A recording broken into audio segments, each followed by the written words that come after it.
Good evening and welcome to the Daily Report. My name is Victor Muyakane.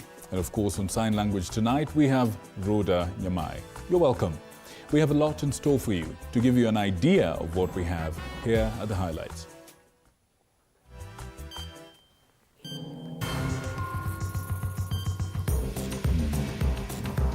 Tonight, the death toll in the Kakamega Iguhu accident rises to 13 after 3 more died while receiving treatment. As at today, we have lost 13 people. The family is mourning 2 members who died in the same accident. Also tonight, not enough. ODM now wants more slots in Parliament as major changes loom the august House. Plus, Catholic bishops now fault the government over abductions and unfinished projects. The government must protect the life of every human person in Kenya, as stipulated in our constitution. As Martha Karua leads opposition leaders in accusing the Kenya Kwanza government of unfulfilled promises. And the government launches the national registration for students, targeting over 900,000 students currently writing their examinations. Later on tonight, we shall be talking about the COP29 event happening in Baku in the country of Azerbaijan. We want to know what's in it for Africa, what's in it for Kenya in this big global environmental conference. We'll be talking to somebody who's in Baku, a Kenyan by the name of Eric Naivasha, the head of sustainability finance at KCB. But all that and so much more later on. But we begin our news bulletin tonight with tragedy. The number of people who died following a tragic road accident yesterday at Iguhu area on the Kakamega-Kisumu highway has risen to 13. This is after 3 more fatalities were reported today. And as Violet Auma reports, a family of 6 people involved in the accident from Vihiga is asking for help to bury 2 of their loved ones who died and the 4 who are still hospitalized. Somber mood and grief has engulfed Ndeli village in Sabatia constituency, Vihiga County, after 2 of their kin died on spot in Wednesday's night accident at Iguhu along Kakamega-Kisumu highway. It is reported that the 2 were among 6 family members who had left Soi for Vihiga after a family celebration before the tragic accident. Family members walikuwa watu 6, mamangu, shangazi yangu, kazini yangu na mke wake na mjukuu wa kazini yangu na dadangu. Sasa wote walikuwa 6. Sasa wawili nimewaconfirm wamekufa. Tulikuwa tunahitaji vile tutawatoa Kakamega mochari tulete hapa Hope. Lakini kwa mapato na tumepoteza watu wengi hatuwezi. This is as the number of deaths reported due to the Iguhu road accident rose to 13 after 3 fatalities reported on Thursday. The accident occurred after a fuel tanker from Kisumu area lost control and hit 2 oncoming passenger matatu vehicles. 13 victims are still admitted at Kakamega Referral Hospital, Iguhu and Mukumu Hospital. As at today, we have lost 13 people. Yesterday, we lost 10. This morning, we've lost an additional 3 passengers. The survivors narrate the harrowing ordeal. Nikasikia tu big bang, like chuma zinagongana. Then kuamka nikajipata nilikuwa nimekaa the back seat, so nikajipata niko nje this part hadi kurudi juu nilikuwa nje, but kwa boot nimetokelezea nje ya boot. Tunasikia na kombe wengine walinilalia. Sasa sina vile naweza penduka. Sina vile naweza simama, miguu zinarera tu. 2 succumbed. 1 female died on arrival due to the injuries that were sustained. They were a bit extensive. The other one who succumbed was a male. Was received in gasping respirations. The police have launched a manhunt for the fuel tanker driver who fled after the accident. Reporting for TV47, I'm Violet Auma. Vincent Mushiri, a KCSE candidate murdered at Shiner's Boys High School, sustained a deep stab wound in his chest, resulting in his heart being damaged. This is according to the autopsy conducted today. Our reporter Chichi Josephine tells us more. Vincent Mushiri, a KCSE candidate who was murdered at Shiner's Boys Secondary School, succumbed to severe bleeding as a result of deep wounds stabbed in the chest and the lower abdomen. Mwili ulikuwa na 2 stab wounds, moja ilikuwa kwa chest. Yes. Ambayo ilienda ikaingia kwa roho. Ile ingine ilikuwa kwa abdomen. Upande wa kushoto wa abdomen huko chini. This is according to the post-mortem report given by a government pathologist, Dr. Titus Golongo, who conducted the autopsy on Mushiri's body at the Nakuru Level 5 hospital, who also noted that the stabs on the chest caused damage to the heart.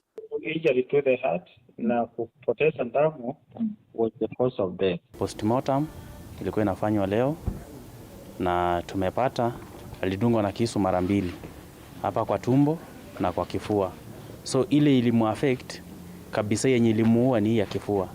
Juu ilidunga paka ikafika kwa roho. Imedunga paka roho. Vincent died after what police described as an argument between 4 students over personal items destroyed in school, leading to the incident last week. He was declared dead on arrival at the Nakuru Level 5 hospital. The family has described the deceased as a polite child who was their hope, thereby calling on relevant authorities to intervene and serve them justice for their kin. Kutoka primary paka mahali amefikia, kama familia tumemjua akiwa mtoto mzuri. So hata vile tulisikia hii maneno tulistuka kama familia. Hii kifo vilitoka sasa, tulisikia huzuni sana kwa familia. Tukashinda tutaanzia wapi, lakini tunaomba Mungu. Tunataka haki ya mtoto ya sister yangu itendeke. Gilgil Sub-County Police Commander Winston Makeo told TV47 that detectives from the DCI managed to recover 1 penknife alleged to have been used in the murder. The matter will be mentioned in the court on 25th November while investigation is ongoing. Chichi Josephine, TV47. Folks, a purge against Mathira Member of Parliament Eric Wamumbi, accused of leading an onslaught against former Deputy President Rigathi Gachagua, is in the offing. Wednesday, Karatina residents kick-started a process of collection of signatures, which is a constitutional requirement in the recalling process for a Member of Parliament. And as Moige William tells us, the process of recalling a Member of Parliament could be an exercise in futility, because as of now, there is no clear roadmap outlined for that particular process. Let's have a look. These were the scenes at the Karatina market Wednesday. A beehive of activities, but not the usual. Locals from Mathira constituency launched signatures collection in a bid to recall area Member of Parliament Eric Wamumbi. Reason why? Hatuko na machungu sana kwa vile alienda kuaibisha baba yake. Former Deputy President Rigathi Gachagua served for a term as the Member of Parliament for Mathira between 2017 and 2022. Wamumbi amekuwa akienda kinyume na matarajio yetu kama watu wa Mathira. Na hakuna kazi anafanya, alienda siasa. Under Article 104 of the 2010 Constitution, residents of Karatina have been granted the right to recall a Member of Parliament. However, when you look at Sub-Article 2, you notice that the Constitution did not prescribe any grounds for recall or procedure, but it left that to Parliament to come up with a legislation for that purpose. However, under the Election Act, a petitioner who is a registered voter in an area will be required to prepare and file a petition for recall with the Independent Electoral and Boundaries Commission (IEBC) through writing. Collect signatures from at least 30% of registered voters in the constituency, where the signatures must include at least 15% of the voters in at least half of the wards in that constituency. The petitioner will submit collected signatures to the IEBC. During submission, the petitioner will also have to submit a list of grounds on why the MP should be recalled. The Elections Act provides a Member of Parliament can only be recalled on 4 grounds: gross violation of the Constitution or any other law, committing an offence under the Elections Act, gross misconduct and misappropriation of public funds.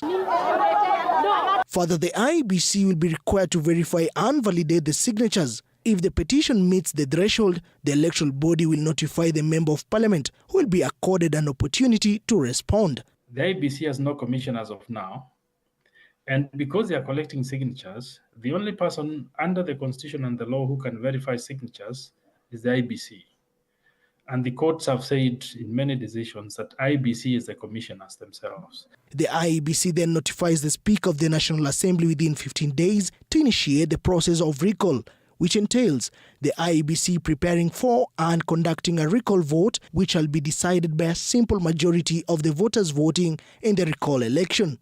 If the decision is withheld, the Commission will then hold fresh elections within 90 days of the verification of the petition.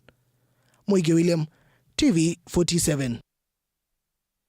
Tonight, former Prime Minister Raila Odinga is set to kick off a high-profile tour across the continent to lobby for his candidacy as Africa Union Commission chairperson.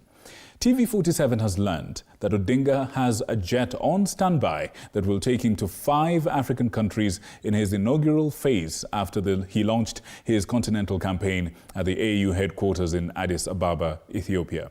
TV47's Apollo Kamau reports on a campaign that is now targeting specific African heads of state.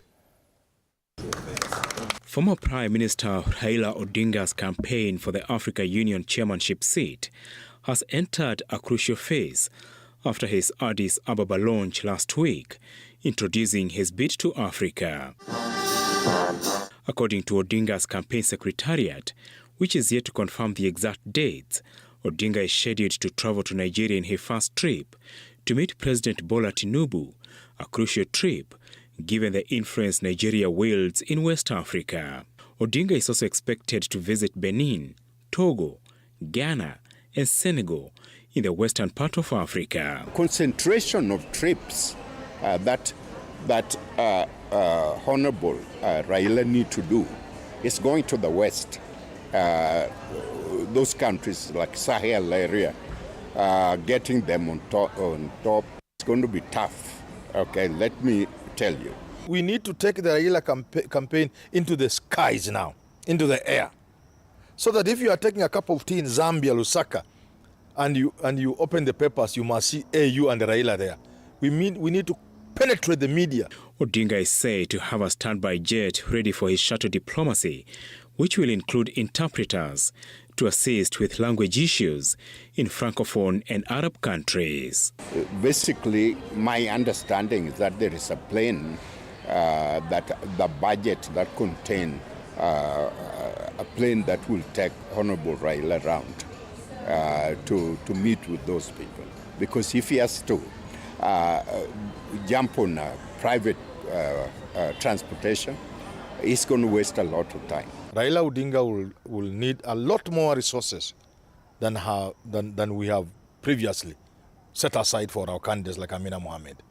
And I think if somebody would talk to Amina Mohamed and find out where did we go wrong, how much support would she have needed that we didn't give her, and then you fill the gap.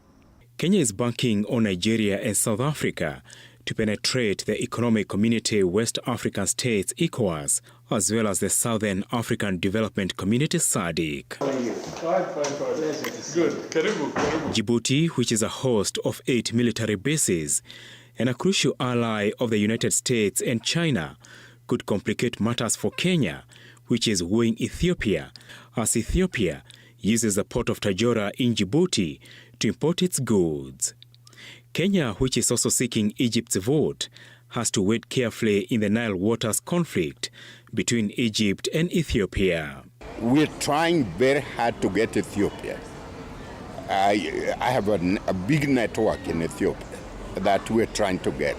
We have a lot of support from the former president of Ethiopia, and we're trying to get to the prime minister to support. Don't go for the group. Isolate and attack. And solidify, like Southern Africa, SADC countries. Ensure none escapes from the camp. The Odinga campaign team says it has 19 countries on its side and requires 13 African countries to secure around 1 vote. Majority of the votes are in the East and Central Africa bloc and South Africa as the battle heads up North and West Africa. Apul Kamau, TV47. Right. The Kenya Conference of Catholic Bishops has urged the government to take immediate and decisive action to address the growing number of femicide cases in the country. This as the opposition leaders, led by NARC Kenya party leader Martha Karua, demanded the immediate withdrawal of the new university funding model, following, of course, the complaints raised by students and parents. Mike Kagwongo tells us more. The increasing number of abductions, femicide and corruption amongst government officials have caught the attention of Kenya Conference of Catholic Bishops, who have at last broken their silence to call out respective government departments to act swiftly. Speaking here in Nairobi Thursday, the bishops denounced the administration of President William Ruto for alleged widespread corruption, excessive taxation and broken promises. The government must protect the life of every human person in Kenya, as stipulated in our Constitution of the Republic of Kenya, Article 26. The government must take the lead in following the law, which the leadership took an oath to uphold and defend at all times. In addition, the bishops criticized Kenya Kwanza administration, accusing it of unwillingness to form the Independent Electoral and Boundaries Commission (IEBC), despite repeated requests from various interested parties. The bishops also accused government to not keeping its previous pledge to pay back the debts that the National Health Insurance Fund (NHIF) owed the religious institutions. When the government fails to fulfill its promises, particularly concerning payments to essential service providers, it harms vulnerable communities. This is the case with NHIF. In a quick rejoinder Thursday evening, the Ministry of Health refuted KCSE claims, describing them as misleading, erroneous and false. In a statement signed by Cabinet Secretary Deborah Baraza, the ministry said the defunct NHIF owed 19 billion shillings to various healthcare providers, debts accrued over a period of more than 10 years, as of 4th October of 2024. Baraza said the government is fully committed to settle these historical debts, and consequently in the last 1 month, 7.5 billion shillings was mobilized to pay these debts. So far, the Social Health Authority has disbursed more than 5 billion shillings to various providers, including 938 million shillings to health facilities owned by faith-based organizations, majority of which are Catholic Church-run institutions. According to Barasa, the government through the Social Health Authority will disburse the remaining 2.5 billion shillings by next week and is committed to progressively clearing all unpaid NHIF claims. In conclusion, Barasa noted that her ministry remains committed to providing transparent, accessible and affordable health care for all. The pressure, however, not only increases from clergy's end, but also from the opposition leaders.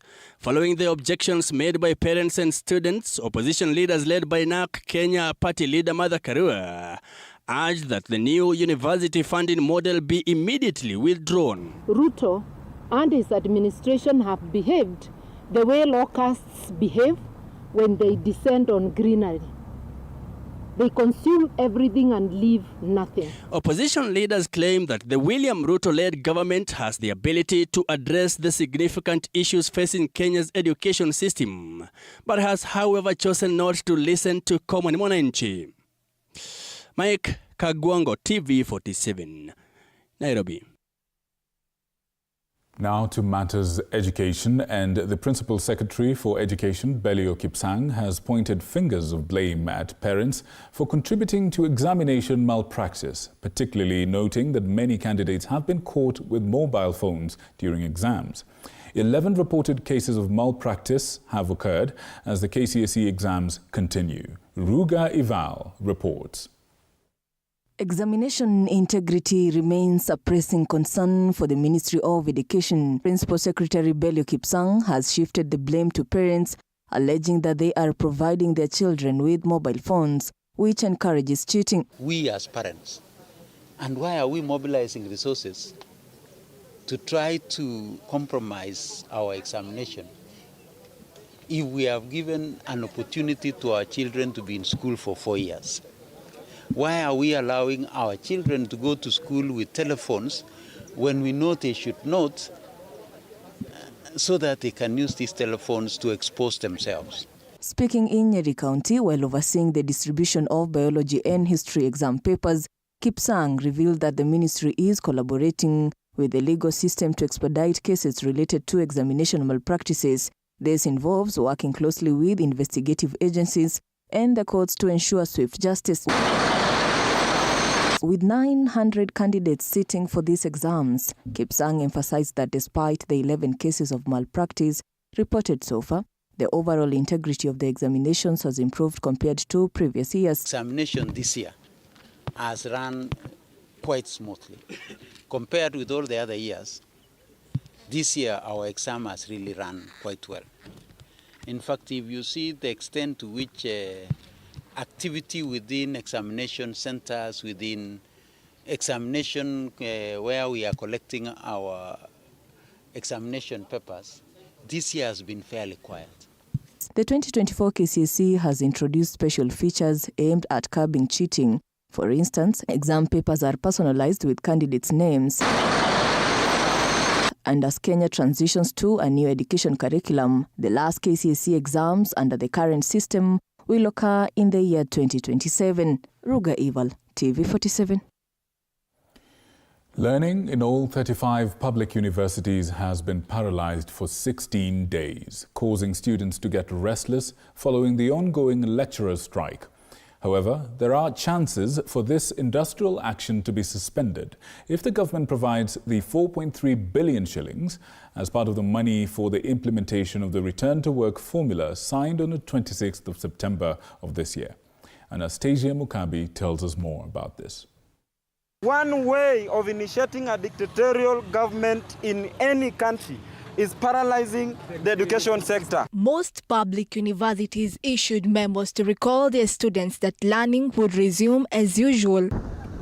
In Machakos University, students were prepared to attend their lectures, only for them to find their dons at the university's gate with placards voicing their grievances. Fuata hiyo memo inasema nini tuende class, tunakutana na lecturers hapa waki strike. Why don't you pay our lecturers? We are spending a lot of money to stay here at the school, nothing we are doing. However, students have expressed disappointment over the lack of progress in resolving this industrial action, leading them to issue strike notices. Mnaenda kwa sherehe, mnatumia millions of money. Why don't you use that money to pay these lecturers they come and teach us? Kuna wazazi wetu wanatutegemea huko nyumbani. They need us to go there. This week on Friday we are on the streets. We are demanding for our rights as students because we can't be paying fees and there's no learning going on. In a bid to bring learning back to normalcy, the National Organizing Secretary of UWASU, Onesmus Mutio, stated that once the government provides 4.3 billion Kenya shillings as part of the money for the implementation of the 2021 to 2025 CBA, they are ready for negotiations as they wait for the remaining 5.4 billion Kenya shillings. We have implemented our CBA in phases. So if they have the 4.3 billion, if they have that money, that will be okay. We shall take that one and we can negotiate when they can be able to clear the balance. But I want to clarify that the cost of implementing the return to work formula that was signed on 26th of September is 9.7 billion. Anastasia Mkabi, TV47. The Cabinet has approved the upgrading of 5 technical training institutes into national polytechnics, a move that raises the number of national polytechnics from 23 to 28. The Cabinet has also approved the transfer of Amboseli National Park to the county government of Kajiado. Samira Mohammed with more. His Excellency. President William Ruto chaired a cabinet meeting at Nairobi State House and was briefed on the impressive stability of the macroeconomic situation in the country following 2 years of deliberate fiscal management measures. Meeting that you will guide us, you will give us. The cabinet was informed that inflation, which reflects the increase in prices over time, had declined to 2.7% last month, down from a high of 9.6% in September 2022. Programs that we have in every ministry. The meeting was further briefed that the country's economic growth has remained steady and ranks among the highest globally at 5.6% in 2023, with an estimated growth of 5% this year and 5.6% next year. Our development partners and the World Bank specifically. Regarding the exchange rate, the cabinet noted that it has stabilized to 129 Kenya shillings from 162 Kenya shillings after appreciating by nearly 20% earlier this year, with this appreciation leading to a reduced external debt services. With the UAE. The food situation in the country, the cabinet was informed, is stable due to government-subsidized fertilizers program and other support measures extended to farmers. Currently, the country has 95.2 million 50 kilograms bags of maize, 8.8 million bags of beans, 10.4 million bags of wheat and 2.1 million bags of rice in stock. September, okay. In a briefing on labor migration, the cabinet was informed that 105,367 Kenyans have secured jobs abroad since July 2023, while 16,943 have been cleared for opportunities since January this year. September, okay. President Ruto was also welcomed by Deputy President Kithure Kindiki to his first cabinet meeting as Deputy President and congratulated him on his nomination and appointment. Samira Mohammed for TV47, Nairobi.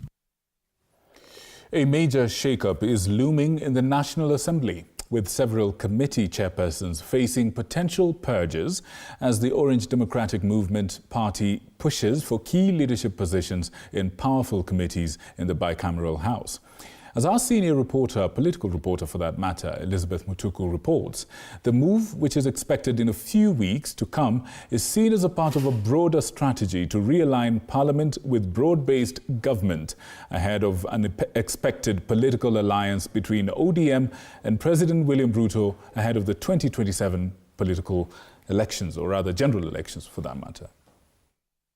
Sources indicate that the impending purge is expected to benefit allies of opposition leader Raila Odinga, who are poised to take control of several strategic committees crucial to implementing Ruto's legacy plans. In looming shakeup that will firm up their grip on Parliament, sources indicate that committee chairs targeted are not only targeted for absconding duties but viewed as close allies of the impeached Deputy President Rigathi Gachagua, as well as not being decisive on impeachment stand taken, thus viewed as disloyal. Recently, Majority Leader Kimani Ichung'wah termed this as an impeachment period, warning departmental committee chairs. Junet Mohammed calls a season of impeachment. I am not encouraging anyone to impeach anyone. But if need be, please impeach these chairs and their vice chairs if they can't be in the House. Some of the powerful committees the ODM party is seeking to control include Budget Committee, currently chaired by Kiharu, Member of Parliament Ndindi Nyoro, who is likely to be replaced by his Molo counterpart Kimani Kuria, with some members in the Budget Committee set to be kicked out. Other committees targeted include Finance Committee chaired by Kimani Kuria, Transport Committee chaired by George Macharia, Energy Committee chaired by Vincent Musyoka, Trade Committee chaired by Embakasi North MP James Gakuya, Agriculture Committee chaired by Tigania West Lomeka John Mutunga, Labour Committee chaired by Eric Mushagi Karemba, CIOC Committee chaired by Githunguri Member of Parliament Gathoni Mushomba, Public Petitions chaired by Kitui East Member of Parliament Nimrod Mbai, and the Blue Economy chaired by Kagongo Bowen. Fit to be the chair of roads, so be it. I became the senator first before I became the chair. And if I'm removed as a chair, the only thing they're going to do is to take another senator. They cannot bring anybody from outside. And there are so many other senators who are not chairs. And they are okay and they serve.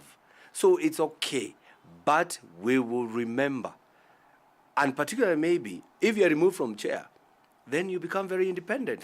Those earmarked to take the powerful positions include Marian Keitan, Tiati MP William Kamket with ODM party set to share their lists regionally. Already, meetings have been held and intense lobbying is ongoing over the same. The ongoing developments are seen as a signal of soon-to-be birthed alliance between President William Ruto and ODM boss Raila Odinga, which might be a vehicle for the 2022 elections. Already, ODM has fronted the name of Junet Mohammed to be the Interior Cabinet Secretary as a way of cementing the broad-based ties. Him is the proverbial camel, that said, I just want the head, and then by the end of it, it went with the tent. And I'm telling the president, I am not in the position to advise, but be careful.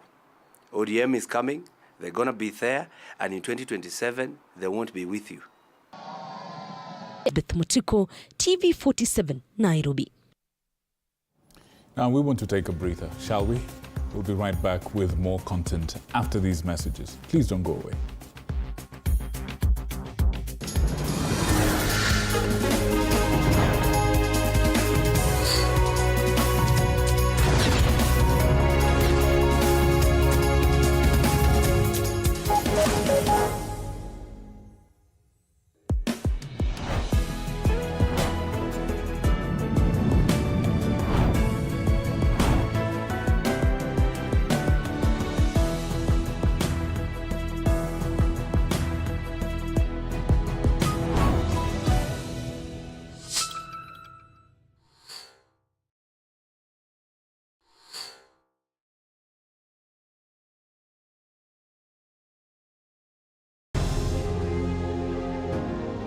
Vile unavyojua watoto wengi sana hawana namna.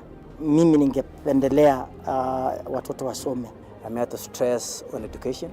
At the same time, let us actually do any kind of sport that we are doing. Sport speaks the best language to everybody. Tunataka tutafute talents.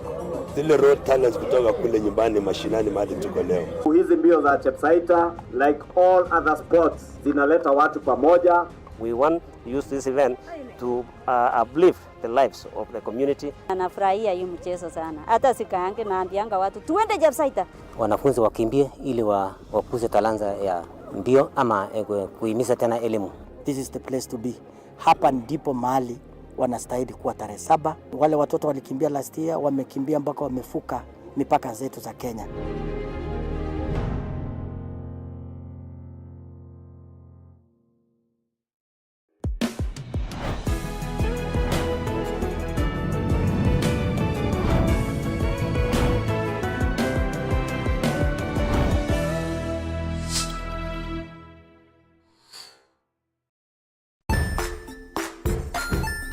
Hey there friends, welcome to Kids on the Block, where fun and imagination come alive. We dive into magical world filled with exciting adventures and awesome friends. What position were you in? I was number 2. What position were you? Number 1. He decided to cross the bridge by his house and look for food on the other side. We're going to do half cup of chocolate chips, and the other one, we're going to do half cup of the blueberries. So, grab your imagination hats and get ready to explore with us. Join us every Saturday at 9 a.m. for new friends, amazing stories, and tons of laughter.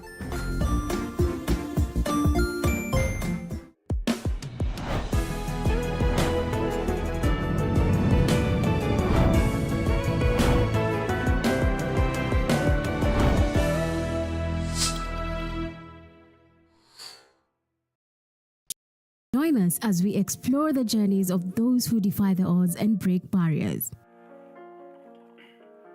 We dive deep into the stories of triumph. Sometimes when parenting a child with a special need or whatever disability, family life becomes a bit complicated and you may end up raising the child on your own. Here, we inspire. I have a farm which one we showcase with other dyslexic youths and autism how to farm. Motivate. It's never easy, but what we do, the best thing is to work with another parent who has an elder child than yours. And break through the barriers one story at a time. Push your boundaries beyond the limit. Saturdays at 8 p.m.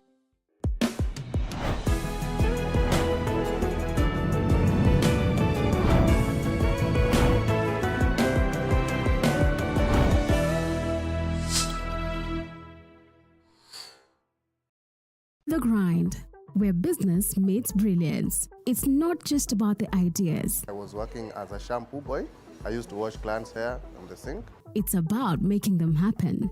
From big wins. In primary school, when we would be asked what people want to be, I was categorical that I want to be a nurse. To hard lessons. The consoles change, the gaming equipment keep changing. We cover it all. Tune in to The Grind, where every episode is packed with insights. The person who is serving customers, always be a customer-centric. Strategies. When you pay attention to detail, you get luxury items. And stories to fuel your ambition. Don't just dream it, grind it. Mondays at 7:30 p.m.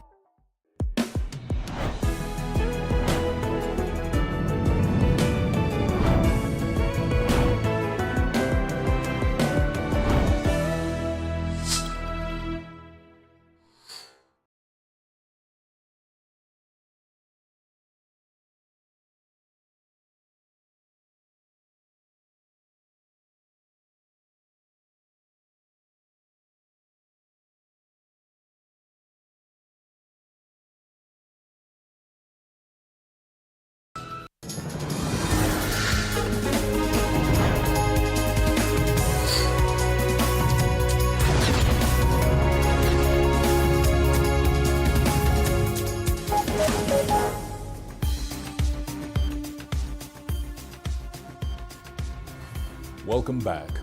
The government, through the Ministry of Health, has assured the public of its commitment to making treatment of non-communicable diseases accessible and affordable through the new Social Health Authority.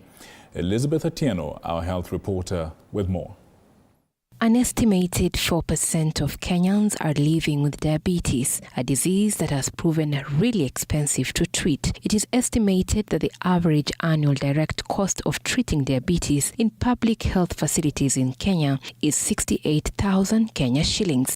In a bid to ease the financial burden incurred by Kenyans, the government, through the Ministry of Health, says the Social Health Insurance Act, which has led to the establishment of the Emergency Chronic and Critical Illness Fund, will be instrumental in financing the treatment for diabetes. Persons living with diabetes, like other patients with chronic diseases, will benefit from all the three funds. The Ministry of Health says it is working in collaboration with other stakeholders, including the county governments, to enhance screening, diagnosis, and care for diabetes, considering that 43% of Kenyans are still undiagnosed with diabetes. Diabetes cases in Siaya County have risen in recent years from 6,784 in 2021 to a peak of 12,170 in 2023 and steadily continuing to rise in 2024. The pharmacy package under the Social Health Authority indicates that diabetes type 1 and 2 will be free for service with a quarterly limit of 5,000 Kenya shillings per person, as captured in the Chronic Disease Registry. So basically, as Diabetes Awareness Trust, we are taking lead in emphasizing on people to consume safe produced foods.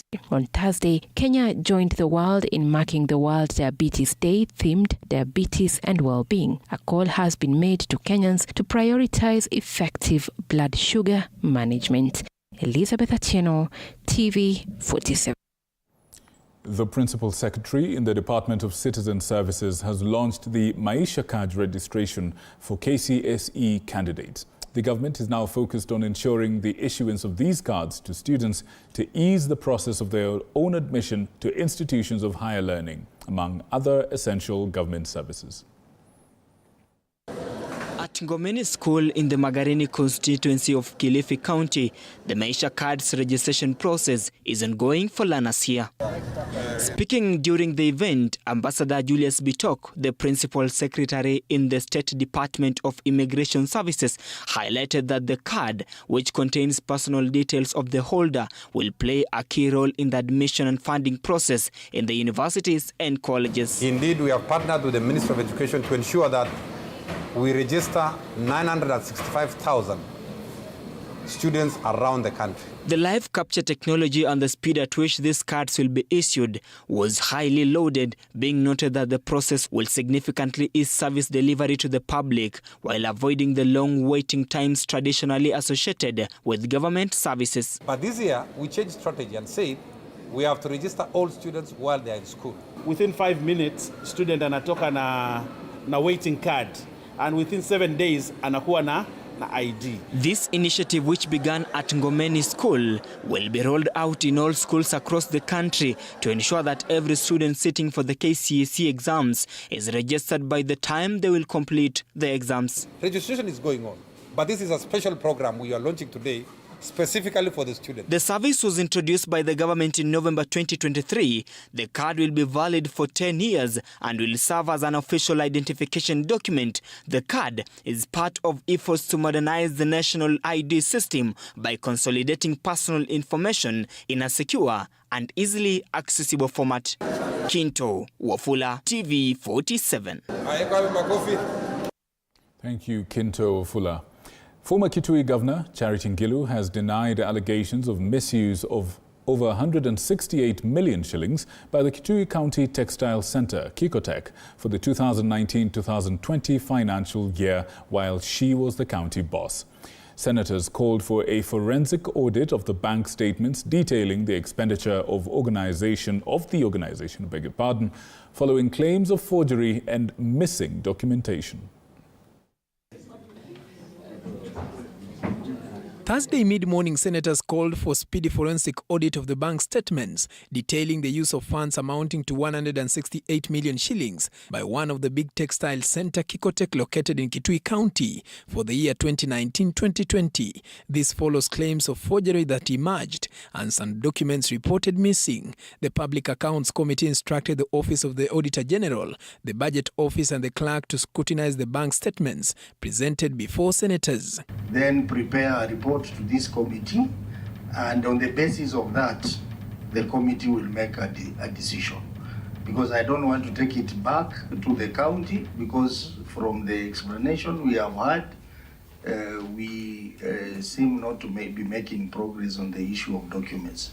Kitui Governor Julius Malombe revealed to the Public Accounts Committee that attempts by his administration to find the documentation on expenditures from the county's Ministry of Trade when KICOTEC was under its management had been unsuccessful. And when the auditors went there and asked questions, was this produced? Documentation. Because that's what is required. And our inquiries is we couldn't find any.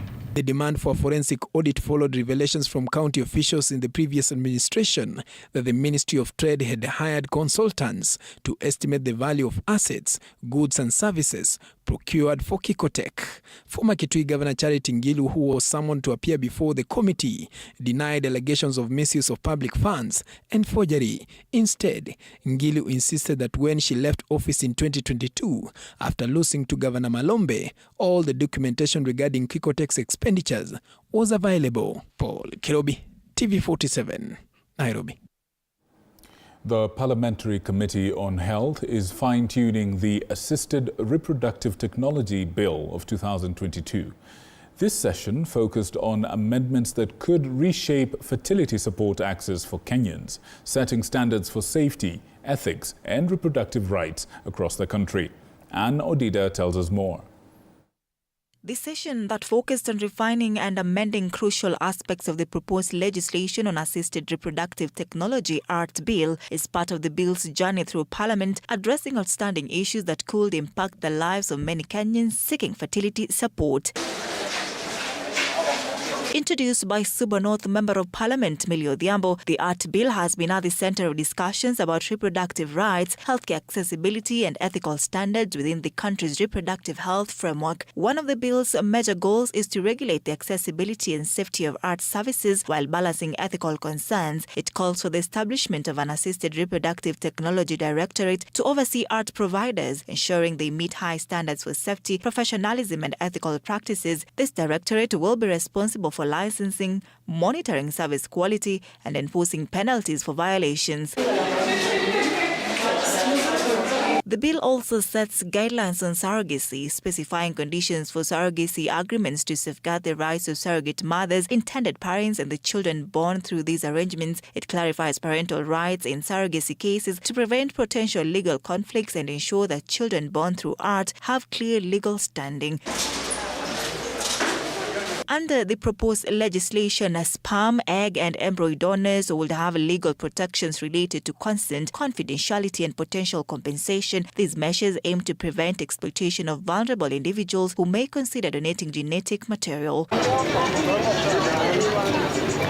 Art services remain prohibitively expensive for many Kenyans, and while the bill does not directly address subsidies, there is increasing pressure for future amendments or government policies that could help make art services accessible for lower-income earners.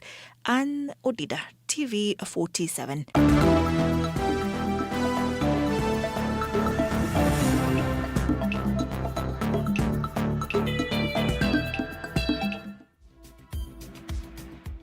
Tonight, Cooperative Bank of Kenya has posted a net profit of 19.2 billion shillings in the 9 months ended September 2024, compared to 18.3 billion shillings for a similar period last year, representing about 4.4% of growth.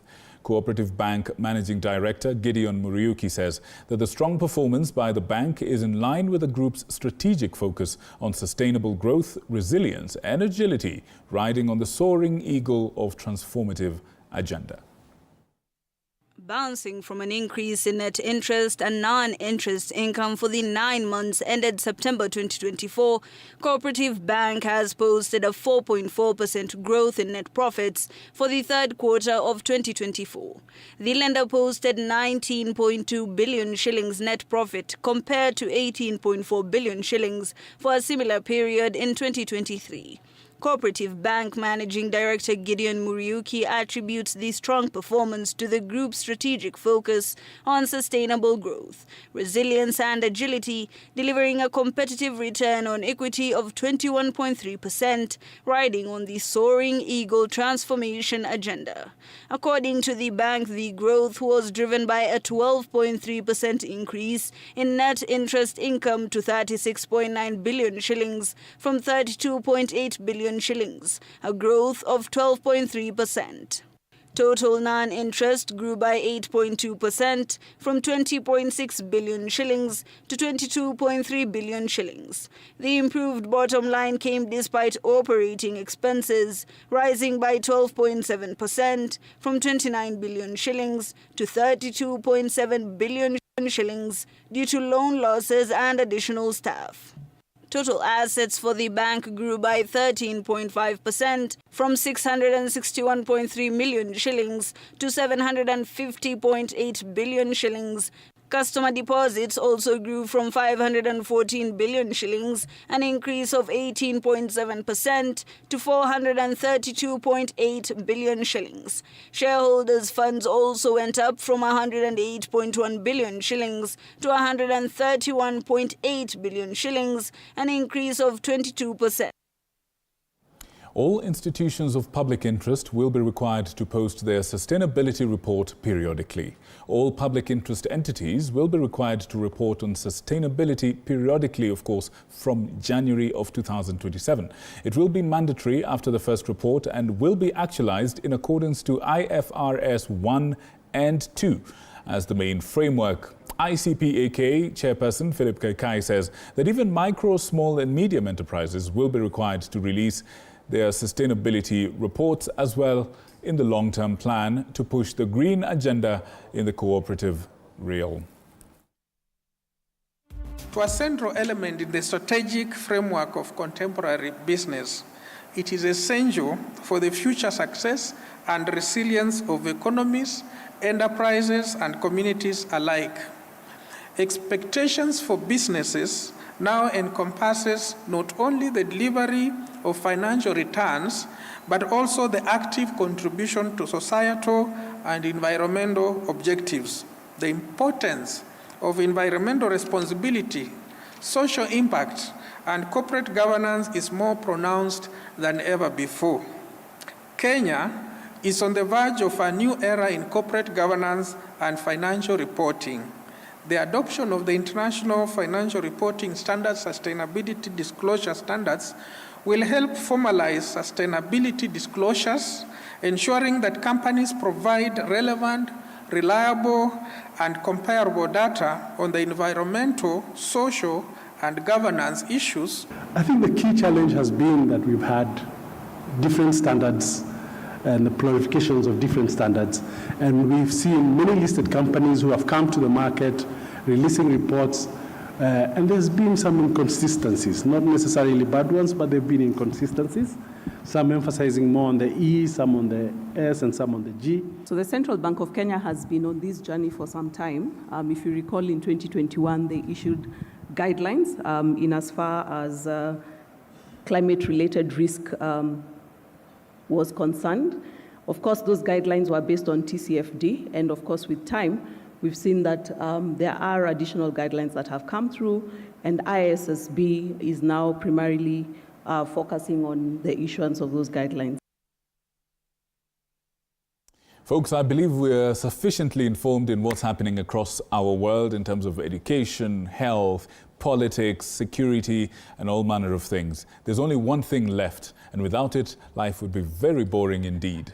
We have a man here by the name of TK, Tony Kwalanda, legendary name in the realm of sports broadcasting. Karibu sana. Thank you very much for your kind words. Good to see you. Muyakane. Strong man indeed. Asante. Karibu. What have we got in the world of sports tonight? You know, we have just started the race to Kandanda House. Kandanda House, of course, is the headquarters of the football. Oh yes, FKF. Yes. So we started now with the branch elections, or now the elections in the counties. Right.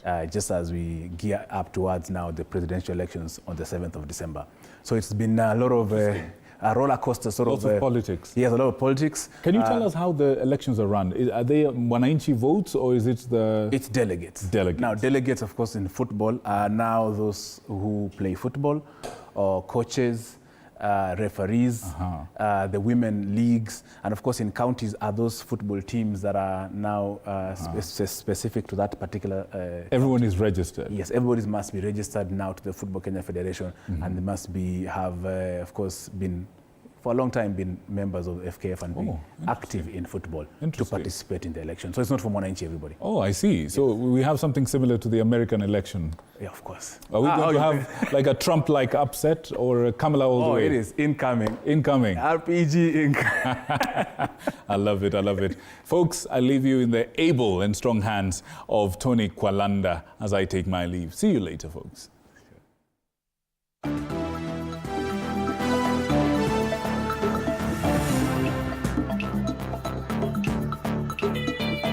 Sports.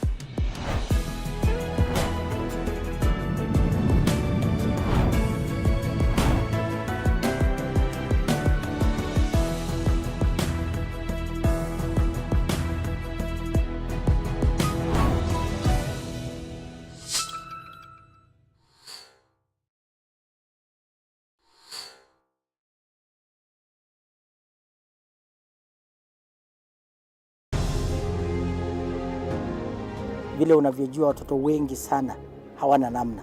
Mimi ningependelea watoto wasome. I'm here to stress on education. At the same time, let us actually do any kind of sport that we are doing. Sport speaks the best language to everybody. Tunataka tutafute talents. Zile raw talents kutoka kule nyumbani mashinani mahali tuko leo. Hizi mbio za Chepsaita, like all other sports, zinaleta watu pamoja. We want to use this event to uplift the lives of the community. Anafurahia hii mchezo sana. Hata sikaange naambianga watu tuende Chepsaita. Wanafunzi wakimbie ili wakuze talanta ya mbio ama kuhimiza tena elimu. This is the place to be.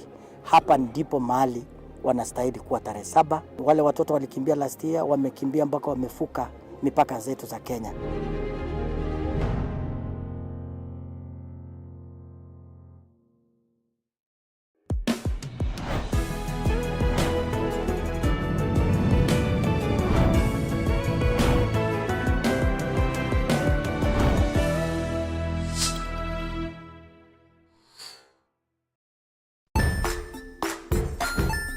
Hey there, friends. Welcome to Kids on the Block, where fun and imagination come alive.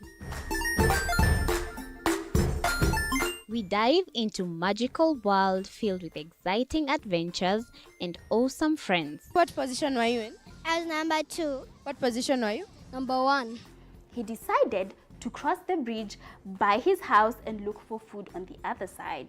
We're going to do half cup of chocolate chips, and the other one, we're going to do half cup of the blueberries. So, grab your imagination hats and get ready to explore with us. Join us every Saturday at 9 a.m. for new friends, amazing stories, and tons of laughter.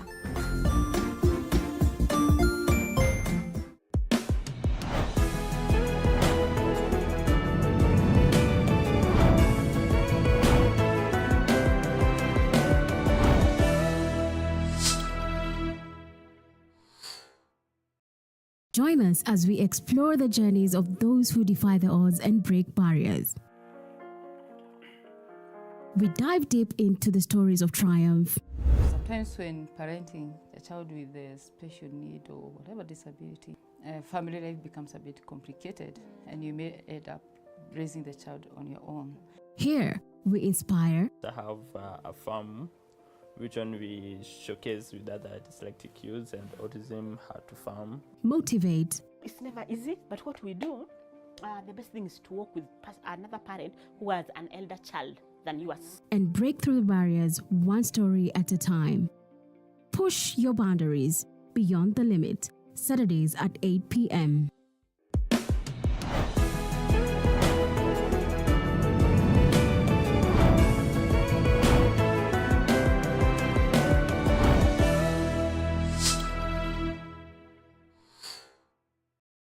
The Grind, where business meets brilliance. It's not just about the ideas. I was working as a shampoo boy.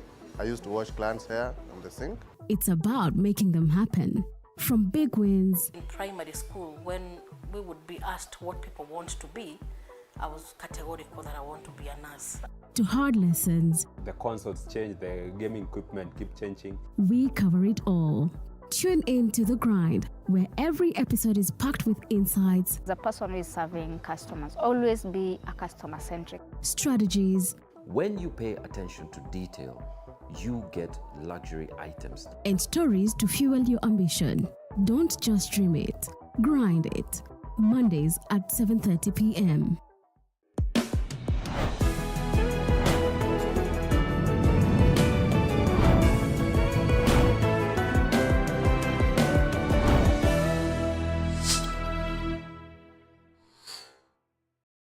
Jiunge nasi tunapoangazia safari za viongozi bora.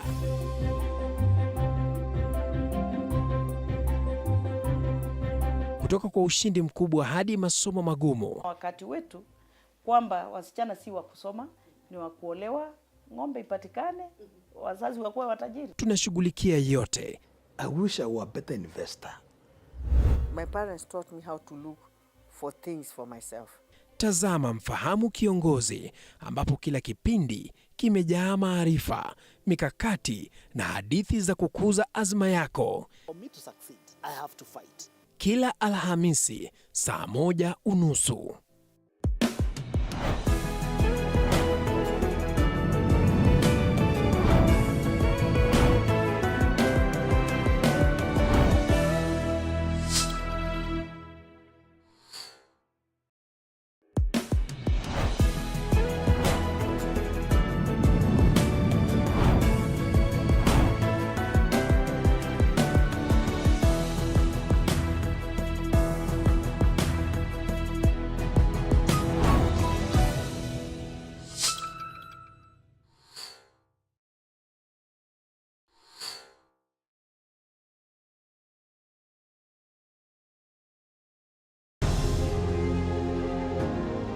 Vile unavyojua watoto wengi sana hawana namna. Mimi ningependelea watoto wasome. I'm here to stress on education. At the same time, let us actually do any kind of sport that we are doing. Sport speaks the best language to everybody. Tunataka tutafute talents zile raw talents kutoka kule nyumbani mashinani mahali tuko leo. Hizi mbio za Chepsaita, like all other sports, zinaleta watu pamoja. We want to use this event to uplift the lives of the community. Anafurahia hii mchezo sana. Hata sikaange naambianga watu tuende Chepsaita. Wanafunzi wakimbie ili wakuze talanta ya mbio ama kuhimiza tena elimu. This is the place to be. Hapa ndipo mahali wanastahili kuwa tarehe 7. Wale watoto walikimbia last year, wamekimbia mpaka wamefuka mipaka zetu za Kenya.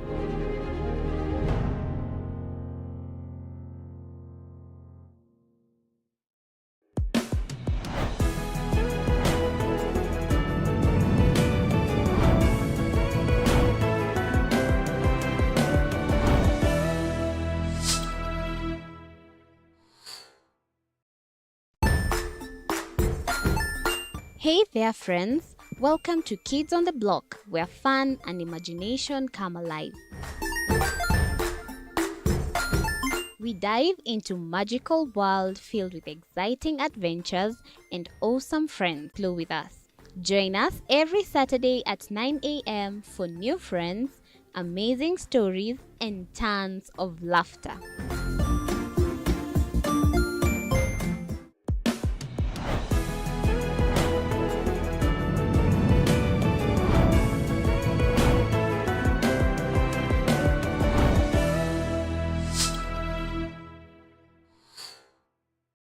Join us as we explore the journeys of those who defy the odds and break barriers. We dive deep into the stories of triumph. Sometimes when parenting a child with a special need or whatever disability, family life becomes a bit complicated and you may end up raising the child on your own. Here, we inspire. I have a farm which one we showcase with other dyslexic kids and autism how to farm. Motivate. It's never easy, but what we do, the best thing is to work with another parent who has an elder child than yours. And break through the barriers one story at a time. Push your boundaries beyond the limit. Saturdays at 8 p.m.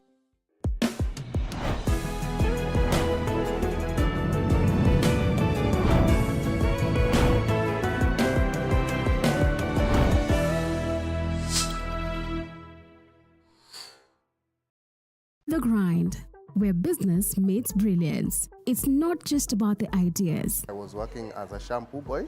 I used to wash clients' hair on the sink. It's about making them happen.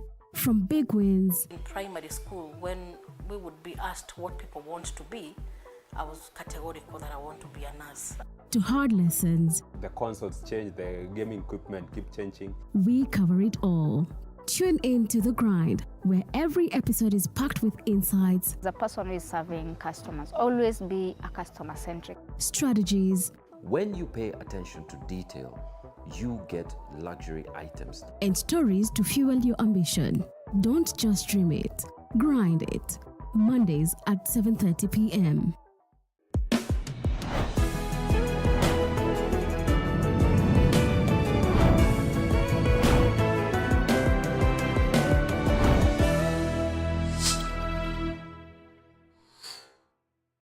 Jiunge nasi tunapoangazia safari za viongozi bora.